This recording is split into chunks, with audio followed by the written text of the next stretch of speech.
খুব গুরুত্বপূর্ণ একটা video. Hey guys, welcome to my channel. আমি মহারাজার। এখন আমরা কথা বলবো হচ্ছে আরজিকরকে নিজের হাতিয়ার করে ব্যবহার করছেন, আরজিকরের এই ইস্যুটাকে হাতিয়ার করে ব্যবহার করছেন সৃজিত মুখার্জি। যেখানে সবার ছবি চলছে, ওনার ছবি চলছে না বলে উনি ব্যাপারটাকে পুরো একটা অন্য ওয়ে নিয়ে যেতে চাইছেন, যে আরজিকরের আন্দোলনের জন্যে মানুষের এখন বিনোদন নেওয়ার সময় নেই, মানুষের এখন বিনোদন নেওয়ার কথা মাথায় আসছে না, তাই জন্যে নাকি পদাতিক চলছে না। এইটাকে মানে ইমিডিয়েটলি একটা প্রতিবাদ করা উচিত। আমি সত্যি বলছি, ওনার টেক্কার জন্য আমি মানে ঘোরভাবে অপেক্ষা করে বসে আছি, কিন্তু এইটা খুব অন্যায়, এটা পরিষ্কার কথা, এটা ভীষণ অন্যায় যে কীভাবে গোহারা হারছে সৃজিত মুখার্জি রাজ চক্রবর্তীর কাছে পর্যন্ত। এবং স্ত্রী টু তো ছেড়ে দাও, ওটা তো মানুষ ছবি না দেখলে আমার আপত্তি নেই। রাজ্যের পরিস্থিতি দেখে পদাতিক প্রসঙ্গে সৃজিত প্রথমে বাংলাদেশ আন্দোলন, তারপর আরজিকর কাণ্ড, পদাতিক মুক্তি পাচ্ছে, বেশ কিছু ঝড়ঝাপটা পেরিয়ে ছবির ভবিষ্যৎ নিয়ে পরিচালক সৃজিত মুখার্জিকে চিন্তিত। আরজিকর কাণ্ডে দেশ জুড়ে আন্দোলন শুরু হয়েছে।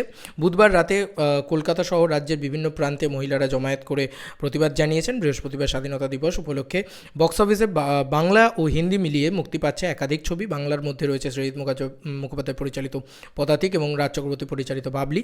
রাজ্যের বর্তমান পরিস্থিতি কি আসন্ন বাংলা ছবির উপর কোনো প্রভাব ফেলতে পারে? এই মুহূর্তে রাজ্যবাসী দ্রুত বিচারের অপেক্ষায় রয়েছেন। ঘটনার জেরে মঙ্গলবার দেব তার আগামী ছবি খাদানের টিজার মুক্তি পিছিয়ে দিয়েছে। আমরা সবাই জানি গুরু আমাদের অন্য জিনিস, অন্য ধাতুতে করা। যাই হোক, বক্স অফিসে তার ছবি নিয়ে কতটা আশাবাদী পরিচালক সেটা বলেছেন আর কি। তো সৃজিত মুখোপাধ্যায় বলেন, আমি ছবি মুক্তি পিছনো নিয়ে প্রসঙ্গের প্রযোজকের সঙ্গে কথা বলেছিলাম, কিন্তু তিনি অত্যন্ত অসহায়ভাবেই আমাকে জানিয়েছেন তার বিপুল আর্থিক ক্ষতি হবে, কারণ ছবিটা জাতীয় স্তরে মুক্তি পাচ্ছে, তাই কিছু করা গেল না। দেখা হয়েছে সৃজিতের মতে কোনো টিজার বা ওটিটি রিলিজের ক্ষেত্রে কন্টেন্টের মুক্তি পিছিয়ে দেওয়া সম্ভব, কিন্তু প্রেক্ষাগৃহে একটি ছবি মুক্তির আগে কয়েক মাসের প্রস্তুতি থাকে। উল্লেখ্য, সৃজিতের ছবির মৃণাল সেনের ভূমিকায় অভিনয় করছেন বাংলাদেশের অভিনেতা চঞ্চল চৌধুরী, কিন্তু সম্প্রতি বাংলাদেশের আন্দোলনের জেরে অভিনেতা কলকাতা ছবির প্রচারে আসতে পারেনি। সৃজিত বললেন, সবটাই দুর্ভাগ্যজনক, ছবিটা এই সময় মুক্তি পাচ্ছে, কিন্তু এটা আমাদের কারো হাতে নেই। তবে ছবি মুক্তি পেলেও এই মুহূর্তে সৃজিতের মনের দিক দিয়ে ভেঙে পড়েছেন। বুধবার মহিলাদের জমায়েত পক্ষেও তার পূর্ণ সমর্থন রয়েছে। পরিচালক জানালেন তিনি রাতে যাদবপুরে যাবেন। সৃজিত বলেন, প্রবলেম এইখান থেকে, আমার মনে হয় শহরে এই মুহূর্তে কোনো রকম বিনোদন বা সিনেমা দেখার মানসিকতা নেই। পুরোপুরি ভুল ধারণা আপনার, পুরোপুরি ভুল ধারণা আপনার। বলছি সব কথা, আবার পড়ছি। নিজের গায়ে যখন আঁচটা লাগে না, সৃজিত মুখার্জি হচ্ছে এমন একটা মানুষ করলেন, এই বক্তব্যটা থেকে আরও খারাপ লাগলো আমার। সৃজিত মুখার্জি বলছেন যে শহরে এখন কোনো রকম সিনেমা দেখার পরিবেশ নেই, অথচ বাকি সিনেমাগুলো ফাটিয়ে বিজনেস করছে, আপনার সিনেমা চলছে না।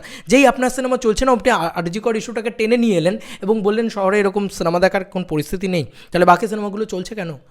বাকি জনগণ কেন দেখতে যাচ্ছে? আপনি তাহলে জনগণকে অস্বীকার করছেন? এখানে পরিষ্কার লেখা হয়েছে, দেখো তোমরা দেখতেই পাচ্ছ, আনন্দবাজার অনলাইনে পরিষ্কার লেখা হয়েছে, আমার মনে হয় শহরে এই মুহূর্তে কোনো রকম বিনোদন বা সিনেমা দেখার মানসিকতায় নেই। আমি তো নেই, হ্যাঁ আপনি নেই এটা বলতে পারতেন, শহরে নেই এটা একদম ভুল ধারণা বা ভুল কথা আপনার। ছবির ভবিষ্যতও তিনি দর্শকের উপরেই ছেড়ে দিতে চাইছেন। বললেন, দর্শক যা চাইবেন সেটাই হবে। এই পরিস্থিতিতে তারা যদি আমার ছবি নাও দেখেন তা আমার কোনো আপত্তি নেই। আপনার ছবি পার্টিকুলারলি দেখছে না, বাকি সবার ছবি দেখছে। দেখিয়ে দেবো রেজাল্টটা। স্ত্রী টু এর কথা পরে আসছি, বাবলির রেসপন্সটা দেখাবো তোমার। This is the response of Babli. Each and everywhere are housefuls, each and everywhere are almost fulls. ঠিক আছে, ভালো ছবি বানালে আর অডিয়েন্সের সাথে রেজোনেট করা, কানেক্ট করা ছবি বানালে কান্নাকাটি করতে হয় না, ইস্যুকে টানতে হয় না নিজের দিকে, তাতে এমনিই ছবি চলে। এই যে আইনক্স সাউথ সিটি থেকে শুরু করে Cinepolis Lake Mall, PVR Diamond Plaza, ঠিক আছে, এসভিএফ উড স্কোয়ার পর নরেন্দ্রপুর, তারপরে INOX City Centre to Rajarhat, ঠিক আছে, দেখো INOX Island Park, Atindra cinema Barrackpore, Nabina cinema Tollygunge, INOX Star Mall Madhyamgram, ঠিক আছে, Star Theatre Kolkata, Priya cinema, ঠিক আছে, অজন্তা সিনেমা, ঠিক আছে, তারপরে নজরুল তীর্থ, ঠিক আছে, এতগুলো জায়গায় আজকে রূপবাণী বেলঘরিয়া, ঠিক আছে, এতগুলো জায়গায় হাউসফুল মারছে। কী করে মারছে? রাজ চক্রবর্তী তো কান্নাকাটি করছে না, করলে আমি রাজ চক্রবর্তীর এগেনস্টে গিয়েও কথাটা বলতাম। শোনো ভাই, আমি একটা জিনিসের বিরোধিতা করি, যে টানা আন্দোলন হবে, আন্দোলনের জন্য সব কিছু বন্ধ থাকবে, আন্দোলনের জন্য মানুষের বিনোদন বন্ধ থাকবে, এটা হতে পারে না।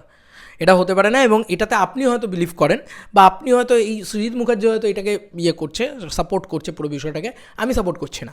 মানে কালকে যারা যারা কাজ করেছে, লিটারেলি যারা নিজেদের কাজ নিজেরা করেছে, লাইক শিল্পেন্দুদা যে মুভি রিভিউ করে, সে মুভি রিভিউ করেছে, তার মানে কি সে রেপটাকে সমর্থন করছে না তো, কিন্তু সে তার কাজ করেছে, এতে অপরাধের কী আছে? যাদের হল চালানোর তারা হল চালাবে, যাদের বিনোদন নেওয়ার তারা বিনোদন নেবে, এবং যারা নয় এখন বিনোদনটা সবসময় কেন এত সেকেন্ডারি হয়ে যায় আমি তো এটাই বুঝতে পারছি না। মানে বিনোদন মানুষের সেকেন্ডারি, বিনোদন হচ্ছে মানুষের সেকেন্ডারি কি থার্ড জেনারেশনে চলে গেছে, থার্ড ইয়েতে চলে গেছে। কেন? আজকে স্ত্রী 2 এর রেসপন্স দেখাবো, পাগলা হয়ে যাবে তুমি। মানে এরা কী করে এই কথাগুলো বলে, এটা তো পশ্চিমবাংলায় রেসপন্স দেখাচ্ছে, কলকাতার রেসপন্স দেখাচ্ছে, পশ্চিমবাংলা খুললেও সেম রেসপন্সটাই দেখতে পাবেন আপনি। মানে এটা এমন নয় যে কলকাতাতে এরকম চলছে পশ্চিমবাংলায় দেখুন স্ত্রী 2 এর অবস্থা,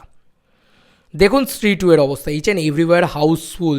ইভেন কি আমি একটা জায়গায় দেখলাম, আমি সেটাও তোমাদেরকে দেখানোর চেষ্টা করছি, যেখানে all tickets are sold out, বুঝতে পারছি, সব গ্রে করে দিয়েছে।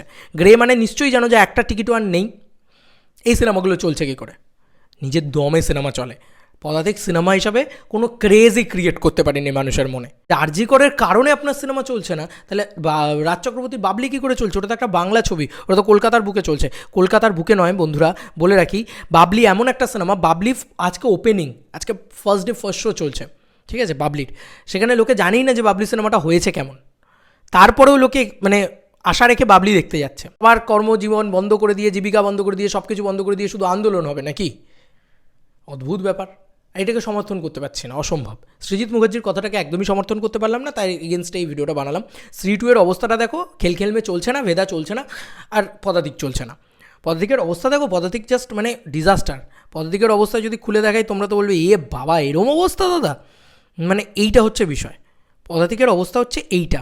আমি জাস্ট মানে এখন তো সবার হাতেই বুকমাই শো থাকার পরে each and everywhere as green green green green green.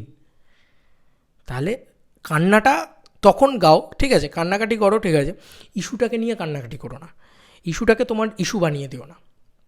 যে আজকে নাকি কারোর বিনোদন নেওয়ার ইচ্ছে নেই, শহরে নাকি বিনোদন নেওয়ার পরিবেশ নেই, এরকম ধরনেরই তো একটা লেখা লিখেছেন উনি। আমি আবার পড়ব ওই জায়গাটা।